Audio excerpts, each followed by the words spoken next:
Hello बच्चों, मैं Govinda Rao from SRP। कैसे हैं आप लोग। आज हम वीडियो में 4.2 करेंगे जो आएगा प्रॉपर्टीज ऑफ डिटर्मिनेंट। ठीक है, बहुत ही इंपॉर्टेंट टॉपिक है। देखो, आपके पूरे कोर्स में 12th में आपके कुछ टॉपिक थोड़े से हॉट्स होते हैं, मतलब जिनके क्वेश्चन आपके थोड़े से टफ माने जाते हैं, अच्छे होते हैं। तो उसके अंदर से आपका 4.2 प्रॉपर्टीज भी आएगा 4 चैप्टर का। उसको बहुत ध्यान से करना। इसका क्वेश्चन 6 मार्क्स में भी आ जाता है आपका लीनियर इक्वेशन के ऑप्शन में, या फिर 4 मार्क्स में तो आता ही है। और इनके छोटे क्वेश्चन बनते हैं 1-2 नंबर के। ठीक है ना। तो प्रॉपर्टीज उसकी 5-6 प्रॉपर्टीज है। पहले उसको आराम से समझेंगे कि कैसे कैसे प्रॉपर्टीज हम लोग किसी भी क्वेश्चन में अप्लाई करते हैं और उनके फायदे क्या क्या होते हैं। ठीक है ना। उसके बाद हम लोग इसके क्वेश्चन सॉल्व करेंगे। ठीक है, देखिए मैंने आप पे सारी बेसिक आपकी 7 प्रॉपर्टीज लिख रखी हैं। इसको आपको लिखनी है अपनी कॉपी में। ठीक है, एक एक करके समझते हैं। पहली प्रॉपर्टी है the value of a determinant remains unchange if its row and column are interchange. क्या कहने का मतलब है इसका कि जो डिटर्मिनेंट की वैल्यू है वो हमारी सेम रहेगी अगर हम रो और कॉलम को इंटरचेंज करते हैं। जब भी रो और कॉलम को इंटरचेंज करने का मतलब क्या होता है, ट्रांसपोज करना है। इसका मतलब आपके पास पहली प्रॉपर्टी का कहने का मतलब क्या आएगा कि ए का डिटर्मिनेंट इज इक्वल टू ए के ट्रांसपोज के डिटर्मिनेंट के होता है। अभी तो ऐसा इसने बोला, हम एक बार चेक कर लेते हैं। मैंने एक एग्जांपल ले लिया, ए ले लिया हमने, ये ए का डिटर्मिनेंट जैसे कि 2, 3, 1, 4 ये ले लिया हमने। ठीक है ना। इसका अगर मैं डिटर्मिनेंट निकालूंगा तो क्या आएगा, 8 माइनस का 3 इज इक्वल टू कितना, 5। अगर हम ए डैश लेते हैं, ए डैश का मतलब क्या हो गया आपका, इसका ट्रांसपोज करोगे यहाँ पे आएगा 2, 3, यहाँ पे आएगा 1, 4। इसको सॉल्व करोगे कितना आएगा, 8 माइनस का 3 इज इक्वल टू 5। ठीक है ना। तो आपका दोनों का आंसर सेम रहा, डिटरमिनेंट सेम रहा इसका। ठीक है ना। इसका मतलब अगर हम रो और कॉलम को इंटरचेंज करते हैं तो हमारा डिटरमिनेंट पे कोई भी इफेक्ट नहीं पड़ता। ये आपकी प्रॉपर्टी फर्स्ट आएगी। ठीक है। अब सेकंड नंबर प्रॉपर्टी देखो। सेकंड नंबर प्रॉपर्टी में दे रखा है इफ एनी 2 रोज और column of a determinant are interchange then sign of the determinant is change. इस कहने का मतलब क्या है कि अगर हम किसी भी 2 रो या फिर 2 कॉलम को, ठीक है ना, इसमें हम रो और कॉलम ऑपरेशन दोनों लगा सकते हैं एक ही क्वेश्चन में। अगर हम किसी भी 2 रो को इंटरचेंज करते हैं या फिर किसी 2 कॉलम को इंटरचेंज करते हैं तो हमारा जो डिटरमिनेंट का साइन होता है वो चेंज हो जाता है। जैसे कि मान लो किसी का आंसर प्लस का 5 आ रहा है और उसके बाद हमने उसमें इंटरचेंज कर दिया तो उसका आंसर माइनस का 5 हो जाएगा। जैसे एग्जाम्पल, मैंने एक मैट्रिक्स लिया ए 1, 2, 3, 4। इसका अगर मैंने डिटरमिनेंट निकाला तो कितना आ जाएगा, 4 माइनस का 6 इज इक्वल टू माइनस का 2। 4 माइनस का 6 इज इक्वल टू माइनस का 2 आ गया। अब मैंने इसके अंदर क्या किया, R1 इंटरचेंज R2 कर दिया। इस वाली मैट्रिक्स में मैं R1 इंटरचेंज R2 अगर करता हूं तो क्या आएगा, यहाँ पे ये बन जाएगा 3, 4, ये बन जाएगा 1, 2। अब अगर इसको सॉल्व करोगे तो क्या आएगा, 6 माइनस का 4 इज इक्वल टू 2। तो इस डिटरमिनेंट का साइन क्या हो गया, चेंज हो गया। पहले आंसर माइनस का 2 आ रहा था तो अब इसका आंसर क्या आ रहा है, प्लस का 2 आ रहा है। ठीक है ना। ये आपके पास इसकी सेकेंड प्रॉपर्टी थी। ठीक है। उसके बाद इसकी थर्ड प्रॉपर्टी देखते हैं। थर्ड प्रॉपर्टी है इफ एनी 2 रोज और कॉलम ऑफ ए डिटरमिनेंट, ये डिटरमिनेंट का साइन होता है ना, इसको वो ट्रायंगल मत पढ़ना, determinant are identical then the value of the determinant is 0। अगर किसी भी 2 रो या कॉलम आपके पास आइडेंटिकल होता है, आइडेंटिकल मतलब अगर उनके एलिमेंट बिल्कुल एक जैसे दिख रहे हैं तो उसका आंसर 0 होगा। जैसे कि मैंने एक हम मैट्रिक्स ले लिया, डिटरमिनेंट ले लिया 2, 3, 2 और 3। तो इसमें आपको नजर आ रहा होगा कि C1 और C2 आपके पास क्या आएगा, आइडेंटिकल। अगर मैं इसको सॉल्व करूंगा तो 6 माइनस का 6 आंसर आएगा 0। ठीक है ना। आप और भी किसी 3x3 में भी चेक कर सकते हो। जैसे कि देखो यहाँ पे आ गया 1, 2, 3 और इसको 0, 1, 2, इसको 1, 2, 3। यहाँ पे देखो हमें दिख रहा है ना R1 और R3 मेरे पास क्या आएगा, आइडेंटिकल। अब मैं इसको सॉल्व करूंगा तो इसका आंसर क्या आएगा, 0 आएगा। देखो सॉल्व करते हैं, 1, यहाँ 1, 2, 2, 3 माइनस का 2, यहाँ पे लिखेंगे 0, 1, 2, 3 प्लस का 3, यहाँ लिखेंगे 0, 1, 1, 2।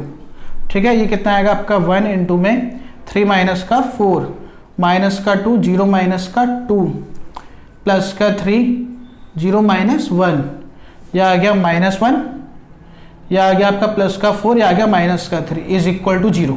ये भी आपके पास 0 आ गया। ठीक है ना। तो अगर आपके पास किसी भी एक मैट्रिक्स में 2 रो या फिर 2 कॉलम आइडेंटिकल होते हैं तो उसका डिटरमिनेंट हमारा 0 आता है। ठीक है। ये आपका प्रॉपर्टी अभी कौन सा सॉल्व हुआ है, थर्ड ना।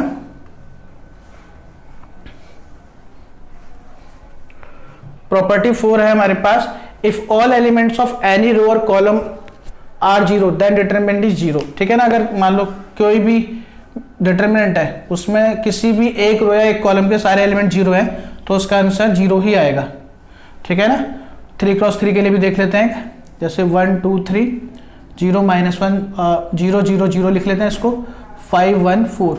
इसको सॉल्व करोगे तो आंसर 0 आएगा। देखो 1 यहाँ पे 0 1 0 4 माइनस का 2, यहाँ पे 0 5 0 4 प्लस का 3, यहाँ पे 0 0 5 1। ठीक है, ये आपके पास आ गया 0, ये भी आ गया 0, ये भी आ गया 0। ठीक है ना, क्रॉस मल्टीप्लाई करके 0 आ रहा है तो इसका भी आंसर आ गया 0। ठीक है, तो फोर्थ प्रॉपर्टी क्या कहती है कि अगर किसी भी डिटर्मिनेंट में अगर कोई भी एक रो या कॉलम के सारे एलिमेंट 0 होते हैं तो उसका डिटर्मिनेंट 0 ही आएगा। ठीक है, प्रॉपर्टी नंबर हमारी 5 आती है, इफ ईच एलिमेंट ऑफ ए रो और एक कॉलम या फिर रो या फिर कॉलम में of a determinant is multiply a constant K, then value of determinant is multiply by K. ठीक है ना, इसका कहने का मतलब क्या है, जैसे मैट्रिक्स में क्या होता था, हम मल्टीप्लाई करते थे किसी वैल्यू की तो सारे एलिमेंट्स में मल्टीप्लाई हो जाता था, जबकि यहाँ पे डिटरमिनेंट में क्या होता है आपके पास कि जो कांस्टेंट की मल्टीप्लाई होती है वो किसी भी एक रो या एक कॉलम से होती है। ठीक है ना, जैसे कि आपके पास ये देखो, मैं एक एग्जांपल लेता हूँ, एक मैट्रिक्स है मेरे पास 2 4 और 5 7। ठीक है ना, और एक मैं दूसरा मैट्रिक्स लेता हूँ, यहाँ पे मैं क्या कर रहा हूँ, इसमें से 2 कॉमन ले लूंगा, मतलब कि 1 2। ठीक है ना, अब आपको अगर इन दोनों में अगर आप देखोगे डेल्टा फर्स्ट डेल्टा सेकंड, तो इन दोनों में क्या मैच आएगा, यहाँ पे आपका 2 4 लिखा है, यहाँ पे आपका 1 2 लिखा है। ठीक है ना, इसका मतलब इसका डबल यहाँ पे आएगा, मतलब r मैंने सिर्फ क्या करा है, यहाँ पे r1 में 2 से मल्टीप्लाई करा है, तो जो इसका आंसर आएगा ना इससे डबल आएगा। देखो इसका आंसर निकालते हम लोग, क्या आएगा 14 माइनस का 20, कितना आ गया आपका माइनस का 6।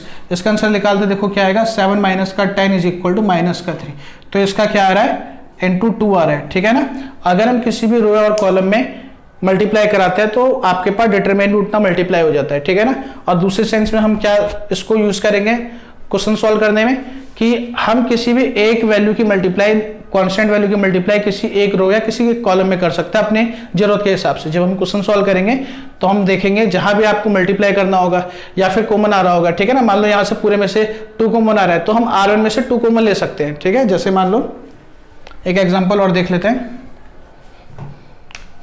ये सपोज करो एक डिटरमिनेंट है 2x 2y 2z a b c x y z। अगर ये मेरे पास क्वेश्चन है, मेरे को सॉल्व करना है। ठीक है ना, तो अब देखो यहां से पूरे में से 2 कॉमन आ रहा है, यहां से मैं 2 कॉमन ले सकता हूं। डिटरमिनेंट के अंदर हम लोग एक रो या एक कॉलम में से कोई भी एक कांस्टेंट वैल्यू कॉमन ले सकते हैं, जबकि हम मैट्रिक्स में ऐसा नहीं कर सकते थे। ठीक है ना, तो यहां से हम 2 अगर कॉमन लेंगे तो क्या बन जाएगा x y z और a b c x y z। उसके बाद हम इसे क्या बोलेंगे कि हमारा R1 और R3 क्या आइडेंटिकल है, तो इसलिए इसका आंसर क्या हो गया 0 हो गया आपका। इसका डिटरमिनेंट सीधा 0 आ गया, आपको पूरा लेंथी सॉल्व करने की जरूरत नहीं है। ठीक है ना, यही फायदा होता है प्रॉपर्टीज का। आ रही बात समझ में? प्रॉपर्टी 6 देखो, प्रॉपर्टी 6 क्या है कि इफ सम और all elements of the row और column of a determinant are express as the sum of 2 और more terms, then the determinant can be expressed as the sum of 2 or more। कहने का मतलब क्या आएगा इसका, कि अगर कोई भी डिटरमिनेंट है उसके अंदर आपके पास एलिमेंट किसी भी एक रो या कॉलम के एक्सप्लेन कर सकते हैं हम सम में। जैसे मान लो मैं यहाँ पे लिख देता हूँ a प्लस का x, यहाँ पे लिख देता हूँ b प्लस का y, और यहाँ मैंने लिख दिया मान लो 1 और 2। ठीक है ना, तो हम इसको 2 अलग अलग डिटरमिनेंट में एक्सप्लेन कर सकते हैं। ठीक है, यहाँ पे पहले वाले एलिमेंट a और b यहाँ लिख लेते हैं, और ये बाद वाले x y यहाँ लिख देते हैं, और ये आपका आ गया 1 2 1 और 2। ऐसे हम लोग एक्सप्लेन कर सकते हैं। ठीक है ना, एक और इसका एग्जांपल देख लेते हैं। देखो ये आपकी बुक का क्वेश्चन भी हैगा, a b c और a प्लस का 2x b प्लस का 2y c प्लस का 2z, यहाँ पे x y z। इसको अगर आपको सॉल्व करना है। ठीक है ना, आ रही बात समझ में? देखो इसको हम लोग इस प्लस के अकॉर्डिंग 2 अलग अलग डिटरमिनेंट में एक्सप्लेन कर सकते हैं, a b c। यहाँ पे देखो a b c हम पहले वाले में लिखेंगे, ठीक है ना, और 2x 2y और 2z बाद वाले में लिखेंगे। यहाँ पे आएगा x y z प्लस का, यहाँ पे आ गया आपका a b c और 2x 2y 2z, और यहाँ पे एक्स वाई जेड, ठीक है। अब अगर पहले वाले डिटरमिनेंट में देखोगे तो आपका R1 और R2 आइडेंटिकल है, तो इसलिए ये तो हो गया 0। और दूसरे वाले में अगर आप देखोगे तो यहाँ से 2 कॉमन आ रहा है, 2 कॉमन लोगे तो क्या बन जाएगा, A B C X Y Z. तो यहाँ पे देखो अब R2 और R3 आपका आइडेंटिकल आ गया, तो इसलिए भी क्या हो गया 0, इसका आंसर आ गया इक्वल टू 0, ठीक है ना। आ रही बात समझ में। 7 में मैंने लिख दिया, वैसे प्रॉपर्टी नहीं है कि आप दोनों ऑपरेशन अप्लाई कर सकते हैं, क्योंकि बच्चों को ये याद नहीं रहता कि इसमें कर भी सकते हैं नहीं कर सकते। आप डिटरमिनेंट वाले क्वेश्चन में रो और कॉलम दोनों अप्लाई कर सकते हो, और जबकि मैट्रिक्स वाले में हम स्ट्रिक्टली रो ऑपरेशन करते थे या फिर कॉलम ऑपरेशन अप्लाई करते थे, ठीक है ना। अब इसके छोटे छोटे एग्जाम्पल देख लो क्वेश्चन, ताकि आपको कुछ समझ में आए और आप कर सको कुछ। देखो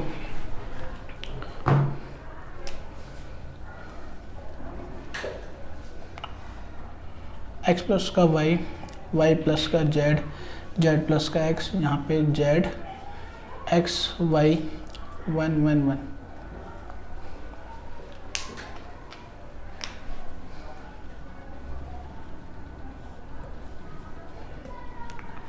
सी A square B square C square is equal to A minus B, B minus C, C minus A. देखो दोनों बहुत ही बेसिक क्वेश्चन है, इसमें इसका आंसर 0 लेके आना है। देखो आपको कोशिश हमेशा क्या करनी है कि किसी भी एक रो या कॉलम में एक जैसा एलिमेंट बनाया जाए। जैसे कि यहाँ पे देखो x प्लस वाई लिखा हुआ है, x plus Y plus Z pair बनने में बस जेड की कमी है, वो जेड हमारा यहाँ लिखा हुआ है, ठीक है ना। इसका मतलब अगर मैं इसको इसमें ऐड कर दूं, ठीक है ना, अगर मैं जेड को यहाँ पे ऐड कर दूं तो यहाँ पे क्या बन जाएगा, x plus Y plus Z. Same यहाँ पे x उधर चला जाएगा ऊपर, तो ये भी बन जाएगा x plus Y plus Z, और ये भी आपका क्या बन जाएगा, x plus Y plus Z. मतलब अगर मैं यहाँ पे अप्लाई कर दूं R1 tense to R1 plus का R2, तुम्हारा डेल्टा इज इक्वल टू क्या हो जाएगा, x प्लस वाई प्लस का Z, x plus Y plus का जेड, x प्लस का वाई प्लस का जेड, यहाँ पे जेड एक्स वाई 1 1 1, ठीक है ना। अब देखो यहाँ पे आपका एक जैसा एलिमेंट आ गया ना, ये हमारा कॉमन आ सकता है। हम लिखेंगे टेकिंग x प्लस का y प्लस का z कॉमन फ्रॉम R1, तो डेल्टा इज इक्वल टू आएगा x प्लस का y प्लस का z, यहाँ पे 1 1 1, ये z x y 1 1 और 1, ठीक है ना।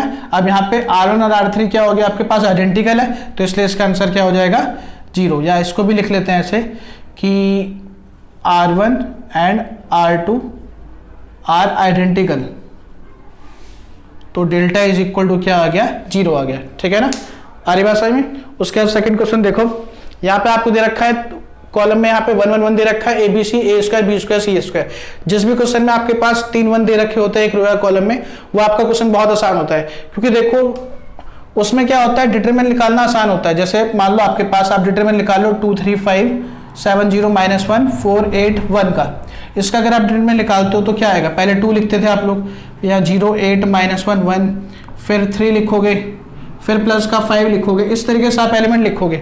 अगर मान लो यहाँ पे 3 की जगह पे 0 होता, 5 की जगह पे 0 होता, तो आपको ये दोनों सॉल्व करने की जरूरत ही नहीं थी, फिर आपका इतने से ही आंसर आ जाता। तो आपको करना क्या होगा, किसी भी क्वेश्चन में आपको किसी एक रो या कॉलम में 2 0 बनाने होते हैं, ठीक है ना। आप जब भी सॉल्व करोगे तो इस बात का हमेशा ध्यान रखोगे कि सॉल्व करते हुए किसी भी एक रो या एक कॉलम के अंदर क्या हो जाए, 2 0 बन जाए। तो जब भी हमारे 3 1 दिए होते हैं कॉलम में या रो में, तो हमारे लिए 0 बनाना बहुत आसान होता है। देखो मैं इसमें से इसे माइनस करूंगा तो यहाँ पे 0 आ जाएगा, और इसमें से इसे माइनस करूंगा तो यहाँ पे 0 आ जाएगा, ठीक है ना। जब भी आपको 2 0 बनाने हो, 3 3 1 आपके पास आ जाए, तो उसके अंदर हमेशा ये अप्लाई करोगे ना, 2 -3 और 3 -1, तो जो आपका आंसर है वो इसी फॉर्म में आएगा। वैसे तो आप इसमें से इसे माइनस, में से इसे माइनस भी कर सकते हो, ठीक है ना। अगर 2 से 3 -1 करोगे तो आपके पास आराम से बिल्कुल आंसर आ जाएगा इसी फॉर्म में, जो भी आपको दे रखा है क्वेश्चन, ठीक है ना। देखो यहाँ पे मैं क्या करूंगा, R2 tense to R2 minus का R3, और R3 tends to R3 minus का R1, तो डेल्टा इज इक्वल टू आएगा 1 a स्क्वायर, 1 माइनस का 1 0, यहाँ पे आएगा b माइनस का c, b square minus c square, 1 minus का 1, क्योंकि R3 माइनस R1 किया है ना, तो 1 माइनस का 1 0, c माइनस का a, c square minus a square, c square minus a square, ठीक है ना। अब देखो इसका मतलब क्या आएगा, यहाँ पे अगर मैं इसका फॉर्मूला खोल लूँ तो आपको a square minus B square का तो ज़्यादा अच्छे से क्लियर हो जाएगा। ये आपका आएगा b माइनस का c, b प्लस का c, सी माइनस ए, सी माइनस ए, सी प्लस ए, ठीक है ना। अब यहाँ पे अगर आप ध्यान से देखोगे तो हमारा R2 में से B माइनस सी और R3 में से C माइनस ए कॉमन आ रहा है, ठीक है। तो taking common B minus C and C minus A from R2 and R3, तो डेल्टा इक्वल टू आएगा B माइनस का C, C माइनस ए, यहाँ पे 1 0 0 A 1 1 A square B plus का C, C प्लस का A, ठीक है ना। अब आपके 2 जीरो आ गए। अब आप इसमें क्या करेंगे, इसको एक्सपेंड करेंगे अलोंग C1। अब एक्सपेंड करने का मतलब क्या होता है, एक्सपेंड करने का मतलब होता है डिटरमिनेंट निकालना। अब आप जिसको भी यूज कर रहे हो उसके हिसाब, जैसे मैं बोल रहा हूँ कि मैं कॉलम 1 के थ्रू निकालना चाहता हूँ, तो कॉलम 1 के हिसाब से हम इसका डिटरमिनेंट निकालेंगे, ठीक है ना। तो उसको लिखेंगे कि एक्सपेंड कर रहे हैं, कि एक्सपेंडिंग बाई C1। तो C1 क्या लोगे, एक्सपेंड करोगे, यहाँ पे आएगा B माइनस सी, यहाँ पे C माइनस ए। भाई C1 में एलिमेंट कहाँ पे, कोई भी, यहाँ पे 1, तो लिखोगे 1। जब आप इसका माइनर लिखोगे तो क्या आएगा, ये वाला पार्ट आ जाएगा आपके पास, तो यहाँ पे आएगा 1 1 B प्लस का C, C प्लस ए, इसकी मल्टीप्लाई इससे, इसकी मल्टीप्लाई इससे, तो आएगा delta is equal to B minus C, C minus A, यहाँ पे C प्लस का A minus B minus C, यहाँ पे आपका C से C कैंसिल आउट हो गया और ये आप आंसर आ गया A माइनस का B, B माइनस का C, C minus A is equal to right hand side. ये आपका इसका आंसर आ गया, ठीक है ना। आ रही बात समझ में। ये 2 क्वेश्चन और देखते हैं हम लोग। इस वाले क्वेश्चन को ध्यान से देखो, यहाँ पे A लिखा है, 2A लिखा है, 3 लिखा है, और मैंने आपको क्या बोला था, क्वेश्चन में हमेशा ये ध्यान रखना है कि कुछ ऐड करके कुछ कॉमन आ सकता है या फिर 2 जीरो बन सकते हैं किसी भी एक रो या कॉलम में। आपको इन 2 चीजों पे ध्यान देना होता है। जैसे यहाँ पे अगर मैं इसको देखूं तो इस वाले कॉलम में हम 2 जीरो बड़े आराम से बना सकते हैं। भाई इसमें से इसका डबल माइनस, ये जीरो आ जाएगा, इसमें से इसका ट्रिपल माइनस, ये भी आपका जीरो आ जाएगा। तो इसको अप्लाई करते हैं। देखो R2 tense to R2 minus का 2 of R1 and R3 tends to R3 minus का 3 ऑफ R1। तो डेल्टा इज इक्वल टू क्या होगा, यहाँ पे A plus B, A plus B plus का C, इसमें से इसका डबल गया तो ये आ गया 0, इसमें से इसका डबल जाएगा तो 3A माइनस का A, आपके 2A आपके पास A बच जाएगा, 2B गायब हो गया, ठीक है ना। इसका इसमें से इसका डबल गया तो क्या आएगा आपके पास 2A प्लस का B, इसमें से इसका ट्रिपल गया तो आ गया 0, इसमें से इसका ट्रिपल आ गया 3A, और यहाँ पे आपके पास आ गया 7A, और इसमें इसका ट्रिपल गया तो आपके पास आ गया 3B, और आपका 3C कट गया, ठीक है। अब यहाँ पे इसको और ज्यादा सॉल्व कर सकते हो, चाहो इसको 0 बना दो, इसमें से इसका ट्रिपल माइनस कर देते हैं हम लोग, तो आएगा R3 tends to R3 minus का 3 ऑफ R2, ठीक है ना। अरे बस में तो डेल्टा इज इक्वल टू आएगा A प्लस का B, A plus B plus का C, 0A 2A प्लस का B, 0, इसमें से इसका ट्रिपल गया तो आपके पास आएगा 0, इसमें से इसका ट्रिपल गया तो आएगा A, 3B में से 3B गया तो 0। अब इसको एक्सपेंड कर दो, किसके अलोंग, C1 के, एक्सपेंडिंग अलोंग C1। तो डेल्टा इज इक्वल टू आएगा A, एक तो एलिमेंट आएगा मल्टीप्लाई में A, 2A प्लस का B, 0A, इसकी मल्टीप्लाई क्रॉस करोगे तो आएगा A इंटू में A square minus 0 A cube. तो डेल्टा आपके पास क्या आ गया, A क्यूब आ गया equal to right hand side, ठीक है ना। आ रही बात समझ में। नेक्स्ट क्वेश्चन देखो इसको, यहाँ पे आपका राइट हैंड साइड क्या लेके आना है, 5x प्लस का 4। तो 5x प्लस 4 लाने के लिए देखो आप यहाँ पे ध्यान से, अगर मैं इन दोनों को ऐड कर दूं, इन तीनों को ऐड कर दूं, sorry, R1 plus R2 plus R3, तो 1 2 और 2 कितना हो गया 5। इसका मतलब अगर हम R1 tense to R1 plus का R2 प्लस का R3 करेंगे तो देखो तीनों एलिमेंट की जगह पे वही सेम वैल्यू आ जाएगी, क्योंकि इनको ऐड करोगे तो भी आपके पास सेम आएगा। तो डेल्टा इज इक्वल टू क्या आ जाएगा, यहाँ पे डेल्टा इक्वल टू आपके पास आएगा 5x प्लस का 4, 5x प्लस का 4, 5x प्लस का 4, और ये हमारा 2x, 2x x प्लस का 4, 2x, 2x x प्लस का 4, ठीक है ना। अब यहां से कॉमन ले लो, क्या 5x plus 4 from R1, taking 5x plus का 4 कॉमन फ्रॉम R1, तो delta is equal to 5x plus का 4, यहां पे आ गया 1 1 1, ये आ गया 2x, x प्लस का 4, 2x 2x 2x और x प्लस का 4। अब यहाँ पे 3 बनाने के बाद क्या करेंगे, वही दूसरे में से तीसरा, तीसरे में से पहला, मतलब C2 tense to C2 minus का C3 और C3 tense to C3 minus का C1। तो डेल्टा इज इक्वल टू आएगा 5x प्लस का 4 और यहाँ पे देखो 1 2x 2x, 1 माइनस का 1 हो गया 0, इसमें से क्या आ गया 4 माइनस एक्स, इसमें से आ गया माइनस जाएगा तो क्या बचेगा आपका x माइनस का 4, तो उसको भी माइनस का 4 माइनस एक्स लिख देते हैं। इसमें से माइनस करेंगे तो आएगा 0, इसमें से माइनस करोगे आएगा 0, इसमें से इसे माइनस करोगे तो आएगा 4 माइनस एक्स। अब इसे एक्सपेंड कर दो, एक्सपेंडिंग अलोंग R1, तो यहाँ पे 1 आएगा और आपके पास ये डिटरमिनेंट आएगा, ठीक है ना। तो delta is equal to 5x plus का 4 इंटू में 1 और यहाँ पे 4 माइनस एक्स, 0 माइनस का 4 माइनस एक्स, 4 माइनस एक्स, इसकी क्रॉस मल्टीप्लाई करोगे तो आएगा delta is equal to 5x plus का 4 और यह आएगा 4 माइनस एक्स का whole square minus 0 equal to 5x plus का 4 माइनस एक्स का whole square is equal to right hand side, ठीक है ना। आ रही बात समझ में, ये आपके पास ये आंसर आ गया, ठीक है। और इसका आगे क्वेश्चन देखते हैं, कुछ एक क्वेश्चन और देख लेते हैं। देखो इसमें आपको ये डिटरमिनेंट इक्वल टू 2 टाइम्स इसके प्रूफ करना है, ठीक है। यहाँ पे आएगा b plus C plus A plus B, q plus R plus P plus Q, y plus Z plus X और x प्लस का y, ठीक है ना, इक्वल टू 2 टाइम्स आपको A B C P Q R X Y Z proof करना है, ठीक है।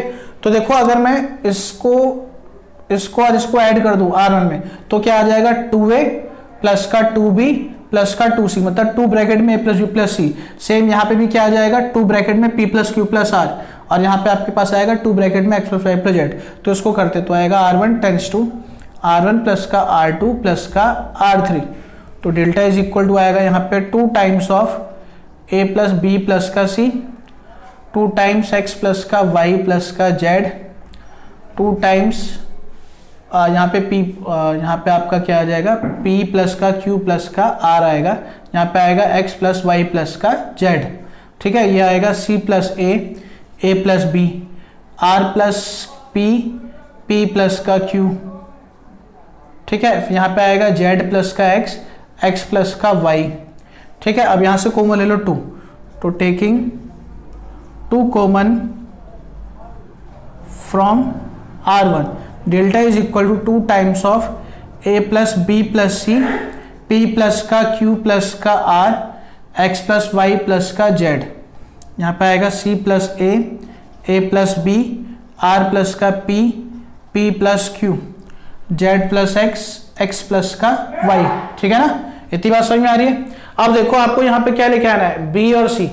अगर मैं यहाँ पे देखो b नहीं है, अगर इसमें से मैं इसको माइनस कर दूं तो यहाँ पे क्या आएगा माइनस का b आ जाएगा, और अगर इसमें से मैं इसको माइनस कर दूं यहाँ पे क्या आएगा माइनस का c आ जाएगा। सेम आपका यहाँ भी वही पैटर्न के हिसाब से वो वैल्यू आ जाएगी, ठीक है। तो हम क्या कर रहे हैं इसके बाद R2 tense to R2 minus का R1 and R3 tends to R3 minus का R1, तो डेल्टा इज इक्वल टू आएगा 2 टाइम्स ऑफ a प्लस का b प्लस का c, p प्लस का q प्लस का r, x plus y plus का z, इसमें से गया तो आ गया माइनस b माइनस का q माइनस का y, इसमें से गया आपके पास आएगा माइनस का c माइनस का r माइनस का z, ठीक है। अब आपको देखो ऊपर क्या लेके आना है a p x, अगर हम इन दोनों को ऊपर ऐड कर दे तो ऊपर a आ जाएगा, तो ऐड करते हैं यहाँ पे R1 tense to R1 plus का R2 प्लस का R3, then delta is equal to 2 times of a p और x, बाकी आपका माइनस का b माइनस का c माइनस का q माइनस का r माइनस का y माइनस का z, ठीक है ना। इतनी बात समझ में आ रही है। उसके बाद यहाँ पे देखो बस आपको माइनस कॉमन लेना है यहाँ से, तो taking minus common from R2 and R3, तो डेल्टा इज इक्वल टू आएगा 2 टाइम्स माइनस 1 का होल स्क्वायर, यहाँ पे a b c p q r x y z, तो आ गया 2 times of a b c p q r x y z, ये equal to आ गया हमारा राइट हैंड साइड, ठीक है ना। इतनी बात समझ में आ रही है, इसे देख लो एक बार, ठीक है ना। आप देखो मैंने यहाँ पे भी आपको 6-7 क्वेश्चन कराए हैं, ठीक है। इनके बेसिस पे आप 4.2 के स्टार्टिंग के क्वेश्चन कुछ करके देख लेना, कुछ क्वेश्चन आपसे होंगे कुछ क्वेश्चन नहीं भी हो सकते, ठीक है ना। अगर आप मेरे सामने बैठे होते तो मैं आपको समझा भी देता, मगर अभी आपको इस टॉपिक को बहुत ध्यान से देखना है, सही में नहीं आए वीडियो को दोबारा देखना, ठीक है ना। इसको आराम से आज के लिए बेसिक समझना है, चाहे आपसे नए क्वेश्चन बहुत ज़्यादा ना भी हो पाए।